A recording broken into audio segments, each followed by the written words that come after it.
Hello everyone, thank you for joining us for today's expert lecture. We are once again broadcasting internationally to you today from India and from the UK, hence the slightly earlier presentation time. So we're really pleased that you've been able to join us. Now, if this is your first time joining us on Zoom, then my name is Natasha Baker and I'm the Marketing Manager for Golden Eagle Luxury Trains. And while we've been unable to operate our tours for the most part of the last 18 months, we've enjoyed bringing these expert lectures and webinars to you remotely for you to hopefully be entertained and inspired, ready for your next trip. Now, today's expert lecture will be providing an insight into the major religions of India. Plus, they'll be showcasing some of the country's magnificent places of worship and showing you some of the vibrant traditions and cultures of India. Now, our expert guide for you today is Mahesh Ramnani, and he accompanies many of our luxury rail journeys in India over the last few years. And we're really excited to be able to welcome him here to you today to present this presentation to you virtually. So that's it from me. I hope you enjoyed today's presentation, and I will now gladly hand over to Mahesh. Thank you, Natasha. Namaste from India. On behalf of Golden Eagle Trains, I'm presenting this webinar. The subject of today's webinar is the religions of India. We are going to talk about 8 different religions and religious groups present in India. And out of these 8 religious groups, 4 religions were founded in India. That is Hinduism, Buddhism, Jainism, and Sikhism. So before we go ahead and talk about the different religions, I would like to state that India, my country, is a secular state. We do not have any state religion, but we have a mixed population. And this census of 2011 says that for every 1,000 Indians, we have 798 Hindus, 142 Muslims, 23 Christians, 17 Sikhs, 7 Buddhists, 4 Jains, and 7 are from other religions.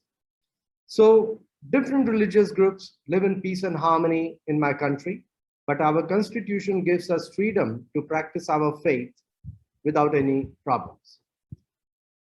Talking about Hinduism, you might have heard about Indus Valley civilization.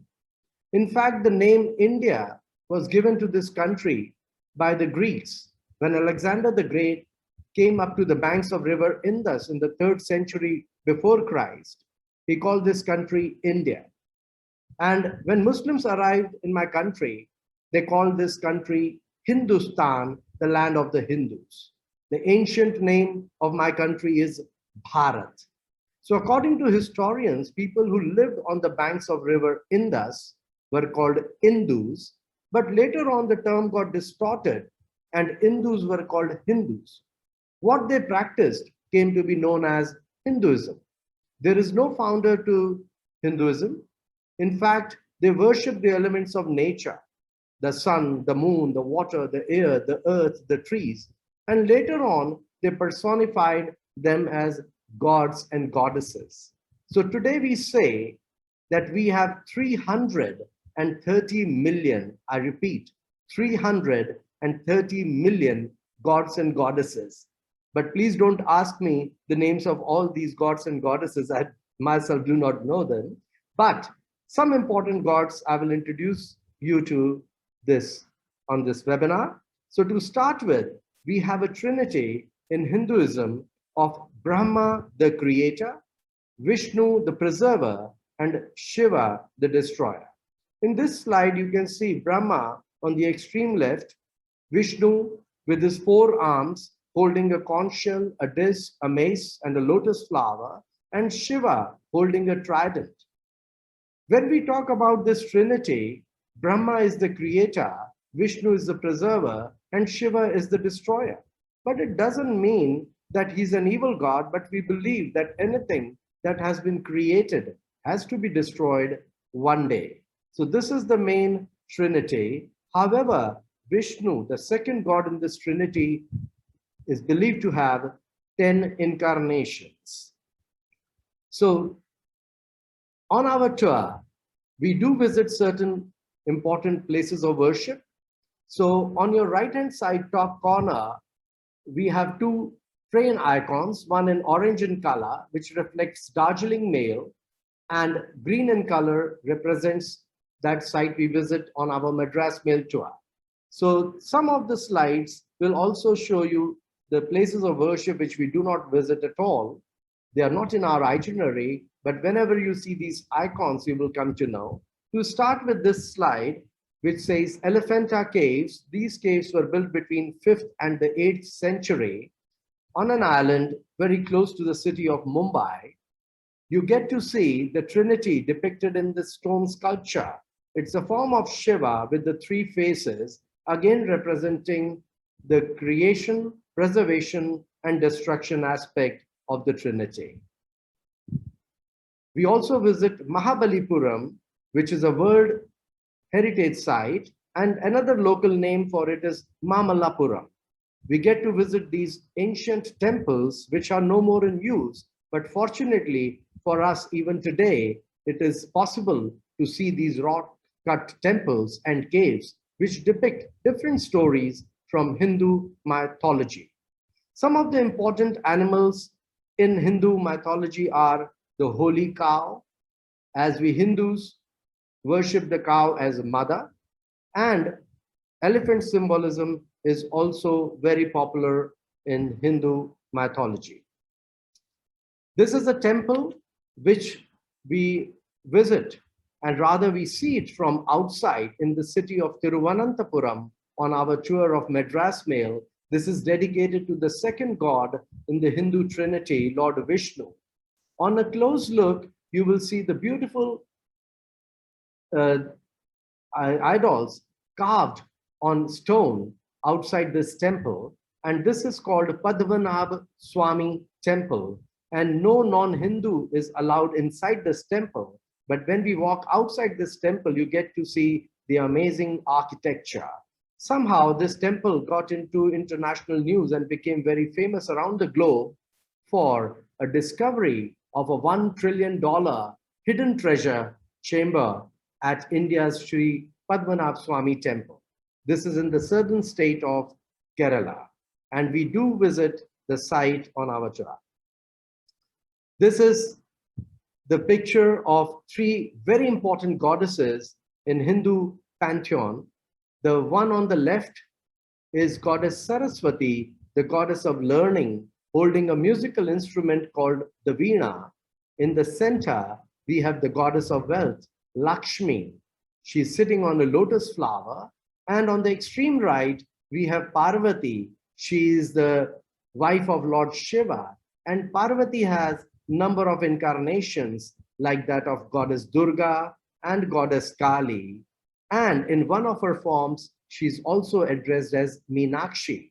So on our Madras Mail tour, we visit the ancient city of Madurai, which is a temple town, very bustling city, very lively and colorful. And in the morning, we do visit Madurai flower market, where you see flower vendors selling different kinds of flowers and garlands, which the customers buy to make it as an offering at the Hindu temples. So this is the beautiful Madurai Meenakshi Sundareswarara temple, which we visit on our Madras Mail tour.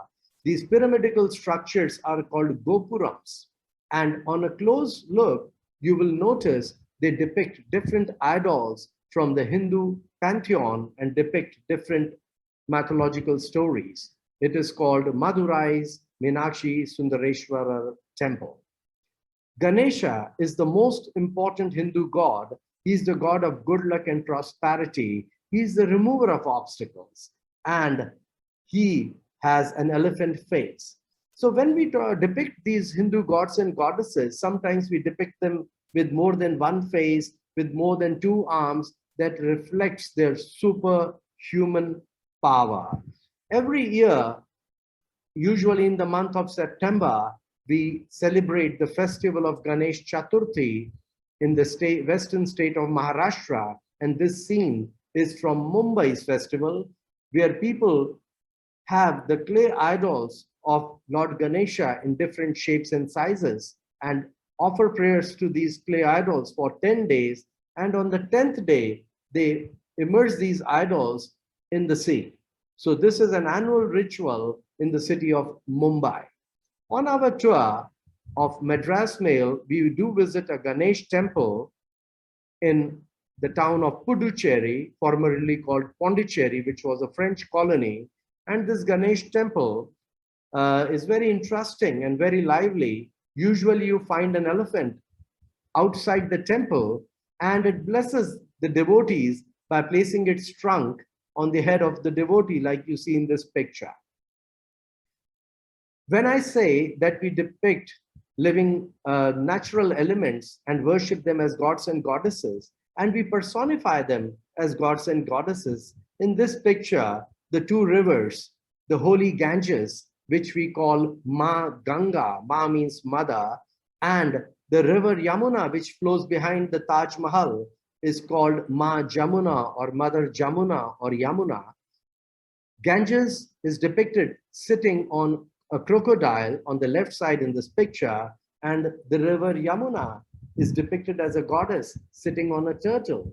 So we personify these elements of nature as gods and goddesses. During our tour of Darjeeling Mail, we visit one of the important and very interesting sites. It is the city of Varanasi, which is called the city of Lord Shiva, and the river Ganges flows through this city. And interestingly, it is said to be the oldest living city in the world with over 4,000 years of continuity.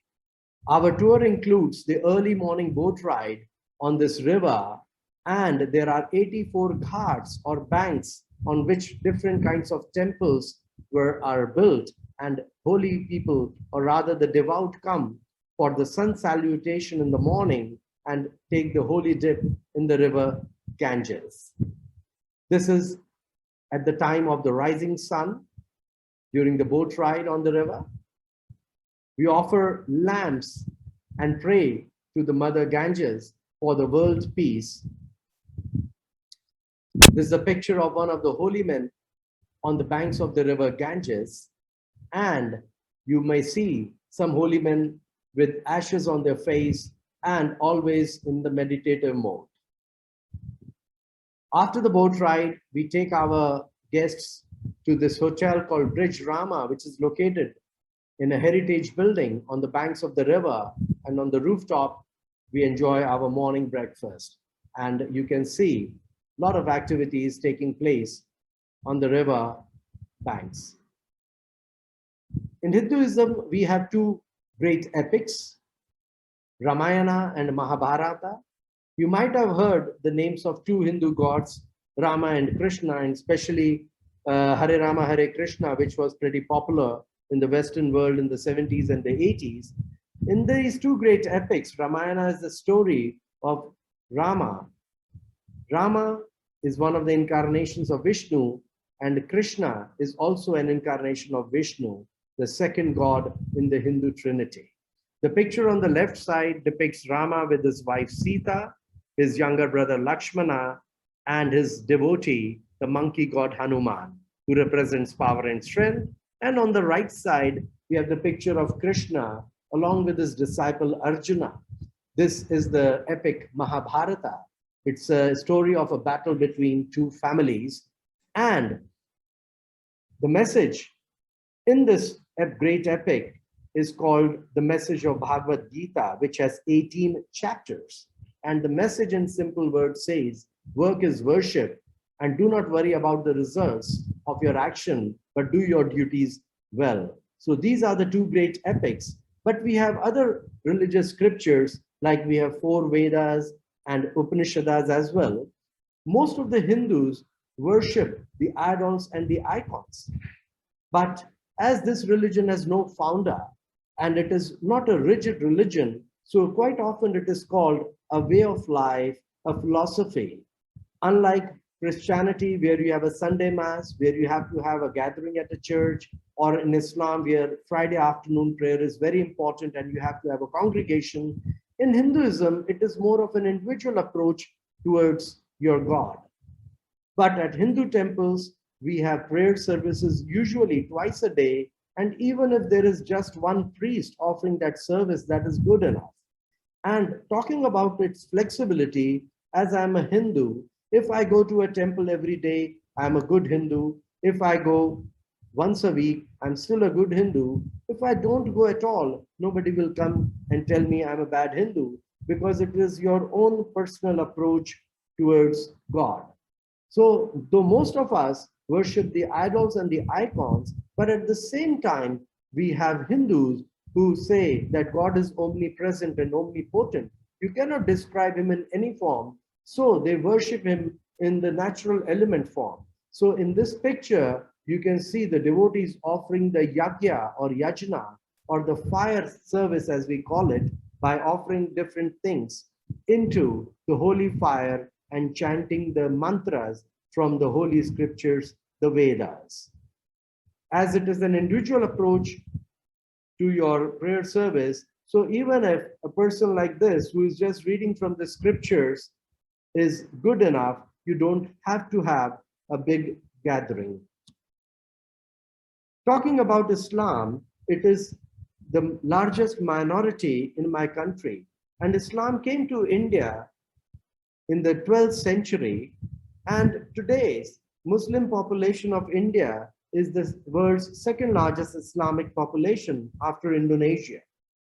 And though they only form around 15% of the total Indian population, but it is big number.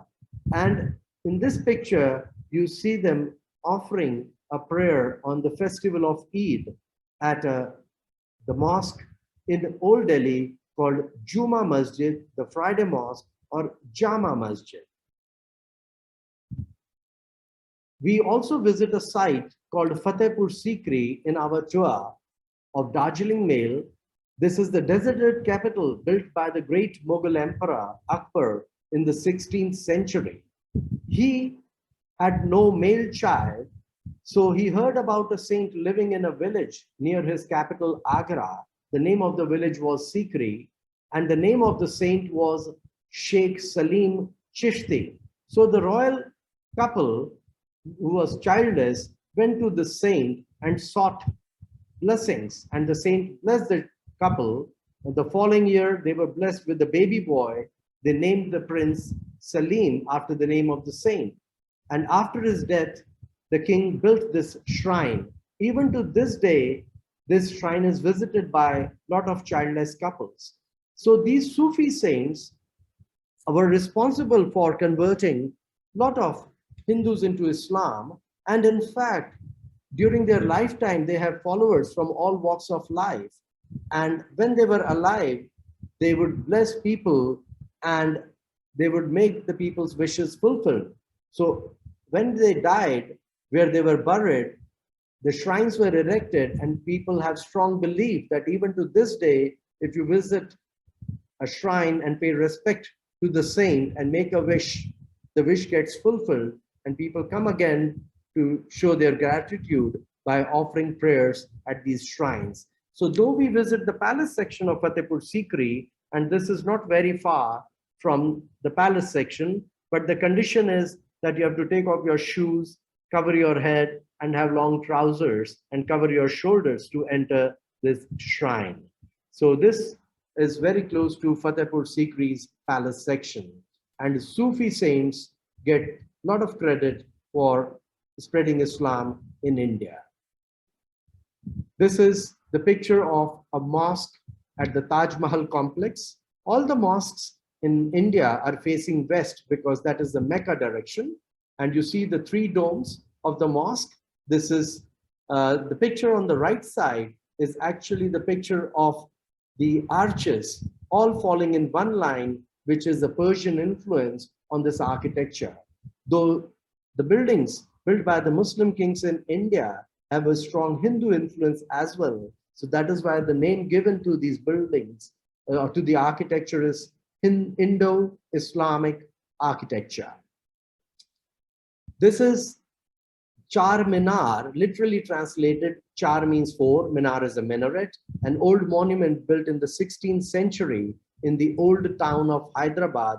We walk around the old city of Hyderabad and walk around this monument, and close by is Mecca Masjid or Mecca Mosque, which we do visit on our tour of Hyderabad city. Talking about Christianity in India, it came to India in the 1st century AD. Saint Thomas the Apostle came to India in AD 52 and established 7 churches. So when I was telling you that we are a secular nation and we do not have any state religion, an interesting trivia is that though Christians form around 2% of the total Indian population, but Christmas and Good Friday are national holidays. We do visit St. Francis Church, which was built in 1503 in the city of Cochin. Santhome Cathedral Basilica. This was built by the Portuguese explorers over the tomb of St. Thomas in the city of Chennai. The former name of the city is Madras. So we do visit this church on our Madras Mail, and you get to see the site where St. Thomas was buried. Say Cathedral of Santa Catarina, we visit during our tour of Goa. And just to give you a little interesting information about Goa is that though we got independence from the British on 15th of August 1947, but Goa remained a Portuguese colony till 1961. And a lot of churches were built by the Portuguese in Goa. We also visit Basilica de Bom Jesus, which was built between 1594 to 1605.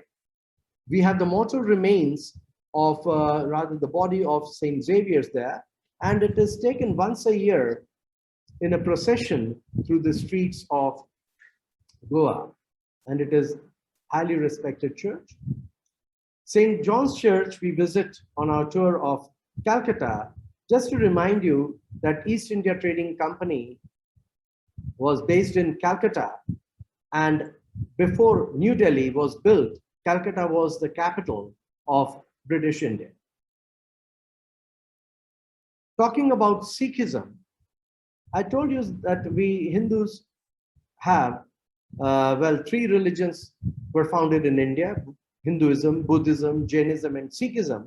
Though we Hindus claim that Buddhism, Jainism, and Sikhism are offshoots of Hinduism, but Buddhists, Jains, and Sikhs may or may not agree with us. So on this slide, we have a very beautiful picture of the Golden Temple in a town called Amritsar, literally translated the pond of nectar in the state of Punjab. And this Golden Temple has actually over 600 kilograms of gold laid on top of this temple, and it is in the midst of a pond. Sikhism is the youngest offshoot of Hinduism, and it was founded by a guru. Guru means a spiritual teacher. So in this picture, you can see the first guru of the Sikhs, Guru Nanak Dev, with a halo behind him. He was born in a Hindu family, but he did not believe in idol worship. He was a philosopher and traveled a lot. He had 2 followers. One was a Hindu and another one a Muslim, and their names were Bala and Mardana, respectively. So they traveled along with their gurus, and here I would like to narrate one interesting anecdote about Guru Nanak Dev as he was traveling. So one day he went to a village along with his 2 disciples and sought shelter for a night, but the villagers were not very kind to them. They refused to give shelter and rather asked them to leave. So when the Guru reached the border of that village, he turned around and said, "Let there be peace and calm in this village, and these villagers remain here forever, happy and contented." They moved to another village where the villagers were very kind to them. They offered them night shelter, offered them food, and when they were about to leave, they requested them to stay longer. But when the Guru and his 2 disciples left the village, the Guru reached the border of that village, turned around and said that let there be a natural calamity and the people of this village spread around the globe. So at this point of time, the two disciples were shocked. So they asked their guru, Guruji, what is the reason that you bless the people who were not nice to us and you curse the people who were so kind to us? The guru said that when I said that the people should remain in peace and harmony in this village, and that means those people who are not kind to us should remain here and should not spread around. And whereas these people, if there is a natural calamity, they will move around the globe and they would spread their kindness to other parts of the world as well. So that was the philosophical aspect of Guru Nanak Dev. Guru Nanak Dev was followed by 9 other gurus, and the 10th one, Guru Gobind Singh Ji, was the contemporary of Aurangzeb. Aurangzeb here was the 6th Mughal emperor, the son of Shah Jahan. He had imprisoned his father, killed his 3 brothers, and he was a fanatic Muslim. He took a vow that every day he would be converting 100,000 Hindus into Islam. The number might be an exaggeration. But when the 10th Guru of the Sikhs, Guru Gobind Singh, heard that, he was not very happy. He felt that the Hindus could be easily subjugated by the Mughal emperor. So he created a warrior class among the Hindus and called them Sikh. Sikh means a disciple. And he called them Singh. Singh means a lion. So he created this army of lions to fight the army of Aurangzeb. He also gave them 5 symbols, which I'm going to talk about in the next slide. But he also said that after me, there is not going to be a guru in human form. The Holy Scripture is going to be your guru. And the Holy Scripture of the Sikhs is called Guru Granth Sahib. Guru means the teacher. Granth means the holy book. Sahib is sir, as they have personified their holy book. And on the picture on the right side, you can see a devout Sikh reading from the Holy Scripture with a fly whisk in his hand. So during the, when you visit a Sikh temple, which is called a Gurudwara, literally translated means the door of the teacher, the holy book is placed on a platform under a canopy. The priest reads from the holy book. They also have musical renderings during the daytime, but at night time, they take the holy book on their head, and there is a procession in which they take the holy book to a bed room and place the holy book on a bed. And they say the guru has gone to sleep. In the early morning hours, they clean the platform and bring the holy book again in a procession from the bedroom to the platform and place it under a canopy. And they say the guru is awake.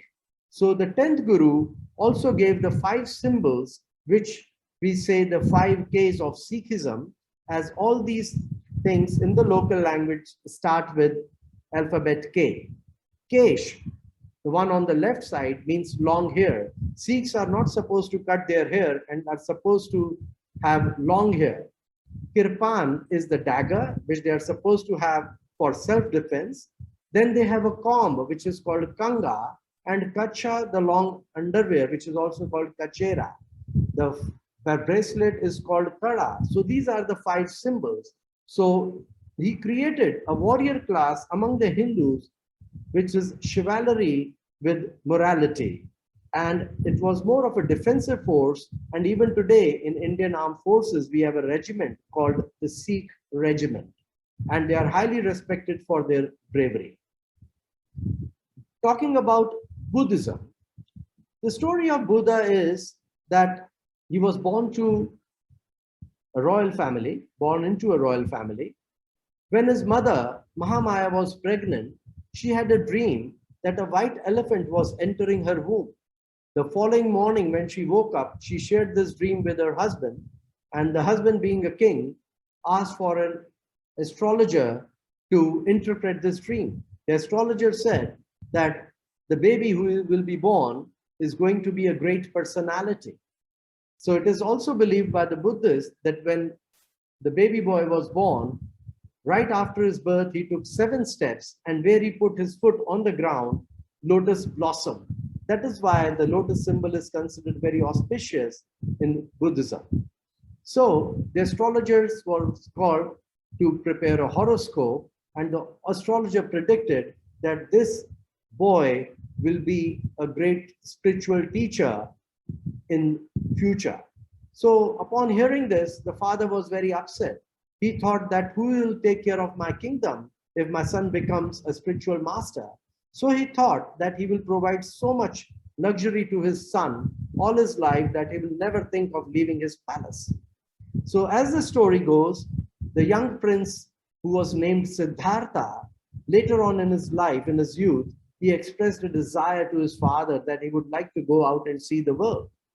And he made 4 such trips in his city.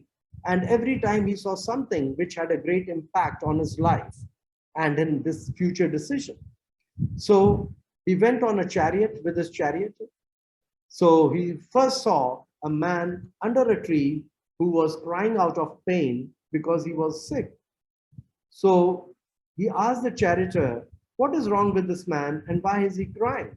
The charioteer replied, "O great prince, this man is sick and is suffering from an incurable disease.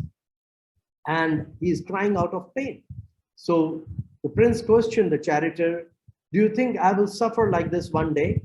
So the charioteer replied, "If you suffer from an incurable disease, even you might be in pain like this man." So he goes home very sad and disappointed. On his next trip, he sees an old man walking with the help of a walking stick and whose back had bent.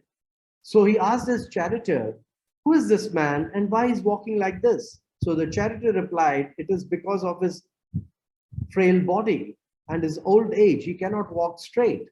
So the prince questions, "Am I going to be old like this and even my back would bend like this?" So the charioteer said, "That is a possibility."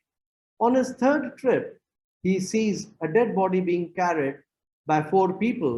So the prince Siddhartha questions his charioteer, "Oh dear charioteer, what is wrong with this man? Why they are carrying him like this?" So the charioteer replies that he's no more alive. It's a dead body and they are taking him for the cremation, to the cremation ground. So the prince questions, "Am I going to die one day like this?" So the charioteer replies that death is inevitable and anybody who has come has to go. So on his 4th trip, he sees a sadhu, a mendicant, sitting under a tree in a lotus position and looked very calm. But this man didn't seem to be very wealthy. So the prince questions the charioteer, "Oh dear charioteer, who is this man who seems to have nothing, but he is very contented. There is a glow on his face. Who is he? Please tell me." So the charioteer says, "He's a mendicant, a monk who has renounced this materialistic world and he's on the path of spiritualism." So when the prince goes to his palace, his father comes to know about it, and father thinks that very soon his son is going to leave him. So he thinks about an idea. He thinks that if he gets his son married, maybe he will be happy with his family life and would never leave his palace. So father arranges a marriage of his son with the daughter of his minister, and the name of the girl is Yashoda. So they get married and they are blessed with a baby boy whose name was Rahul. But one night, Prince Siddhartha leaves his wife and his son fast asleep in the palace and crosses the river into the forest, and he was on his spiritual path.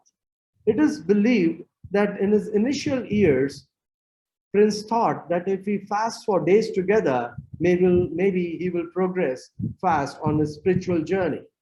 And this beautiful sculpture from Takshashila, which is now on display in Lahore Museum in Pakistan, this depicts Buddha more like a skeleton figure and in his meditative mode. So one story says that while Buddha was in his forest and he was meditating and he was trying to progress on the spiritual path, he heard a man with a musical instrument who was also singing a song that do not tighten the cords of the instrument so much that the cords break, and do not leave them so loose that you don't get the music out of it. So there came the idea of the middle path of Buddha. And interestingly, Buddha was walking on the face of earth, 5th century before Christ. And when in fact, he never wanted to be worshipped as God. But today, Buddhism is a religion and we worship Buddha as one of the gods. and Hindus claim that he is the 9th incarnation of Vishnu, but Buddhists may or may not agree with that. Interestingly, Buddha never wanted to be worshipped as God, and he never wanted to be depicted in any form, paintings or sculptures. So one story says that when he was in his late 70s, one of his disciples, whose name was Ananda, came to Buddha and said, "Oh great Buddha, how will people remember you if you don't want them to do your sculptures or paintings?" So Buddha replied, "Ananda, I will come again in the form of Maitreya." And he gave the identification of Maitreya. He said, "I will come with curly hair. I will have a marking on the forehead. My arms would be so long that I don't need to bend to touch my knees, and my earlobes would be long." So these were the identifications for the future incarnation were given by Buddha. So from 5th century before Christ till 2nd century BC, nobody knew how Buddha looked like. And when people worship Buddha, they worship him with symbols. For example, they would have his footprints or the lotus flower, as lotus is a symbol of purity. Buddha, the Prince Siddhartha, when he got his enlightenment, he was called Buddha. Buddha means the enlightened one. So here you can see him in a picture in the lotus position. So he got his enlightenment sitting under the Bodhi tree, which is also called Ficus religiosa. And in Hindi, we call this tree people tree, in the town of Gaya, which is in present state of Bihar in India, northern India. And when Buddha got enlightenment, he came up with an idea. He said that this life is full of misery, but there is a cause to this misery, and the cause is desire. So if we have no desire, there is no misery. So that was, in a nutshell, the message of Buddha once he got enlightened. Here is a beautiful sculpture, a very handsome looking Buddha. This statue is in National Museum. This is called the Gandhara art. Gandhara is the region of present Kandahar in Afghanistan. And I said earlier that Alexander the Great came up to the banks of river Indus in the 3rd century before Christ. And till 2nd century before Christ, nobody knew how Buddha looked like. So one story says that one king said he wants to do the statue of Buddha. But his advisor said, "You cannot do the sculptures because Buddha never wanted to be depicted in any form." But they came up with an interesting idea. They took the statue of Greek god Apollo and added all the features of Maitreya. So if you look at the robes of this Buddha, it's very Greek in nature, but the symbols like the curly hair, marking on the forehead, long earlobes, and long arms were the features of Maitreya. So this is an interesting figure of Buddha. So around the globe, when you travel, you see Buddha depicted in different forms. So Buddhism, though it was founded in India, and it was quite widespread from 3rd century before Christ till 7th, 8th century AD. And one of the Indian kings, the great Emperor Ashoka, gets the credit of spreading Buddha around the globe. He sent his son and daughter to Sri Lanka to spread the message of Buddha. But later on, Buddhism in India easily merged with Hinduism, as Hindus started saying that Buddha is one of the incarnations of Vishnu. But today, when you go to Northern Union Territory of Leh Ladakh, you have a lot of Buddhists living there. In the eastern state of Sikkim, we have a lot of Buddhists. And in the late 50s, when Dalai Lama fled Tibet and came to India, and today we have the Tibetan government in exile in a town called Dharamsala in Himachal Pradesh, one of the northern Indian states, we have a lot of Buddhists of Tibetan origin living in India. And this is the picture of a Buddhist monastery we visit on our tour of Darjeeling in our itinerary Darjeeling Mail. Very colorful, and once you are inside, you have beautiful wall paintings depicting the different life stories of Buddha. Jainism. When you look at this painting, this looks very similar to Buddha, but this is not Buddha, but Mahavir. Most of the people say Jainism was founded in 5th century before Christ and founded by Mahavir. He was a contemporary of Buddha. But Jains disagree. They say Mahavir was not the founder. He was the 24th Tirthankara or 24th prophet. The first prophet or Tirthankara was Adinath. But when you look at this figure, this looks similar to Buddha figure, but it is not.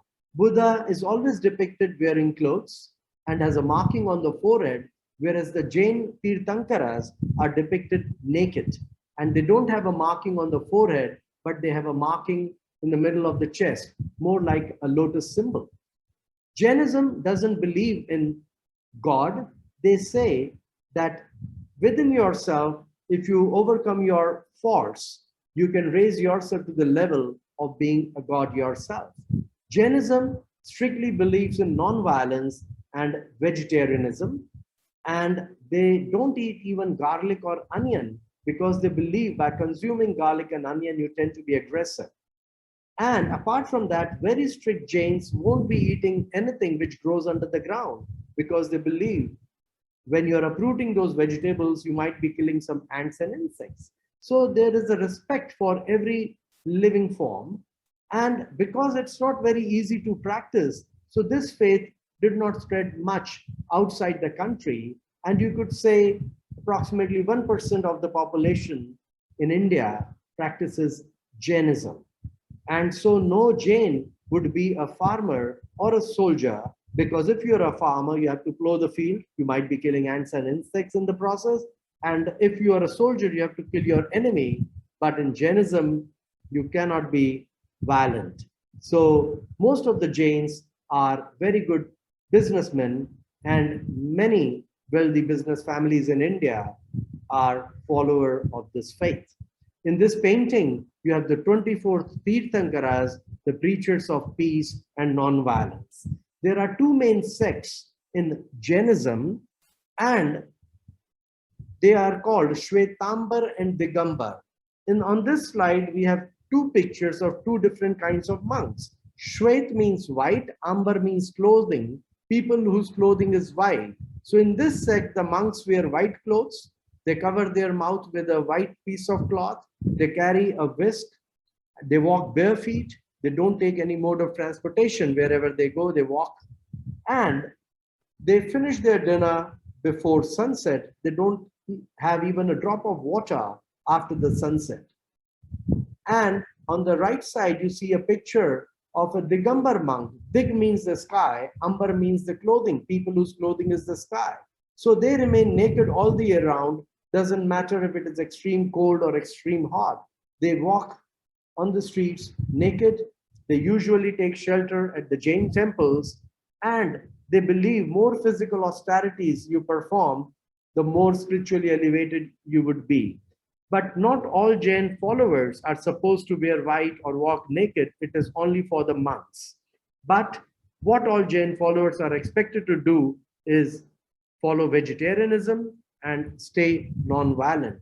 And as it's a very wealthy community, they have built a lot of temples around the country. And here is a picture of a Jain temple in Ranakpur in Rajasthan. It's all made out of marble in the 15th century. It has 1,444 pillars. Talking about Judaism, Judaism has 2,000-year-old history in India.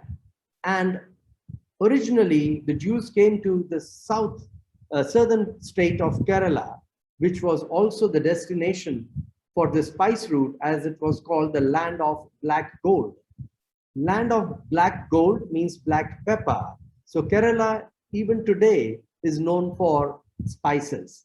And this is a picture of a synagogue built in 1568 in the Jewish town of Cochin. And we do visit this synagogue called Pardesi Synagogue in Cochin on our tour. In India, we have Jewish community. The majority of the Jewish community is now in Mumbai. Total number of Jews living in my country is put between 5,000 to 7,000 Jews, and most of them migrated to Israel in 1948. It is said that in Jewish town, we are just left with 12 or 13 Jews. However, we have different Jewish communities. In Cochin, they are called the Kochi Jews. In Mumbai, we have Bene Israelis and Baghdadi Jews. In Calcutta, we have the Baghdadi Jews. Very recently, there was a news in the papers which said that in the northeastern part of India, in the state of Manipur, there is a Jewish community called Bene Menashe, and they claim they are descendants of the lost tribe, and they got recently accepted by the Israeli rabbinate. So Jewish history in India is pretty old, and this is the picture of Knesset Eliyahu synagogue. This was built by the Baghdadi Jewish family, and the builder's name is Jacob Sassoon. He was the grandson of David Sassoon, a very big businessman of his time, and he made a lot of his money in opium trade. This is the picture of Magen David Synagogue in Calcutta, which was recently restored. And interestingly, a lot of employees working in the synagogue are from the Muslim community. In fact, we have one synagogue in Mumbai in a predominantly Muslim area, and there's a school run by the Jewish community, but most of the students in that Jewish school are from the Muslim community. Zoroastrianism in India. Zarathustra was the founder of this faith, and the origin of this religion is in Iran.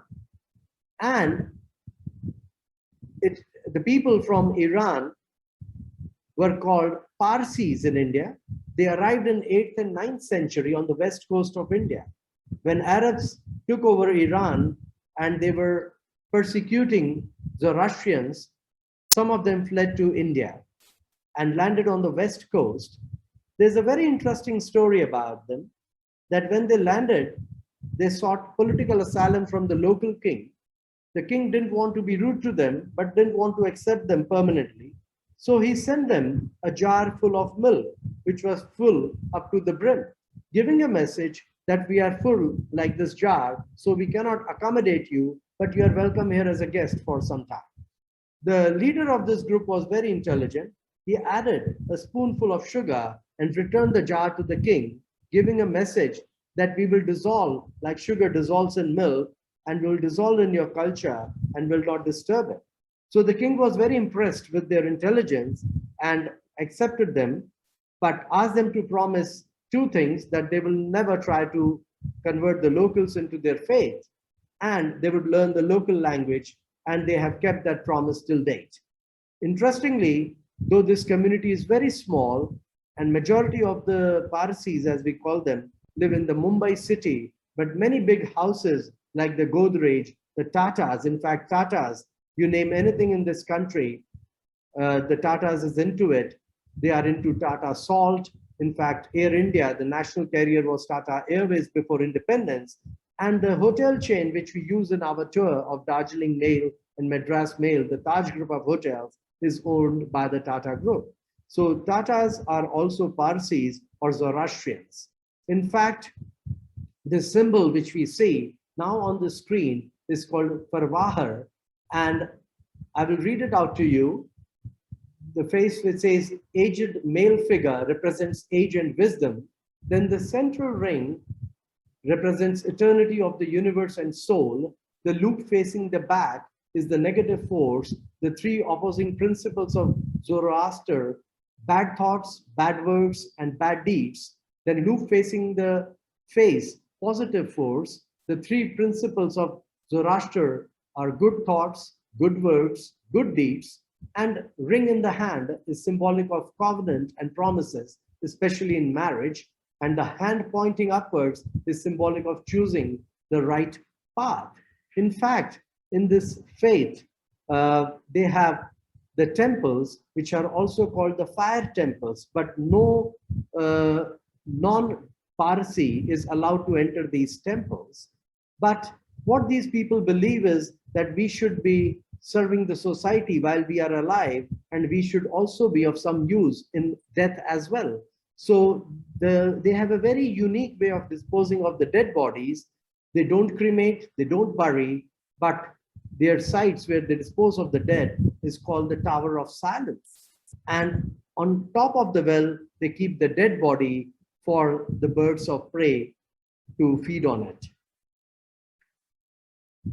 Last but not the least is the Baha'i Faith. This is the youngest faith we are talking about, founded in the 19th century in Iran. And the founder was Baha'u'llah. He was persecuted by Orthodox Muslims. So this faith spread more outside Iran. And today this faith has its headquarters in Haifa, Israel. And this is the picture of the temple in New Delhi, the Baha'i house of worship. We also call it the Lotus Temple because it is shaped like a lotus. In fact, many of my guests compare it with the Opera House in Sydney. And number 9 is considered to be very auspicious in this faith. So this lotus has 27 petals, which is a multiple of number 9. And there are 9 ponds of water around this temple, which we are seeing on this slide on the left side. This is an aerial view of the Lotus Temple. And this temple is built in 26 acres of land in South Delhi. And it is designed by an Iranian architect who lives in Canada now. His name is Faribud Sabah. So this temple was built in 1986. And they don't believe in idol worship. They just believe in the preachings of their founder, Baha'u'llah. And with this, I complete my presentation on the religions of India, and I hope you enjoyed this presentation. Thank you for your time and patience. Namaste. Over to you, Natasha.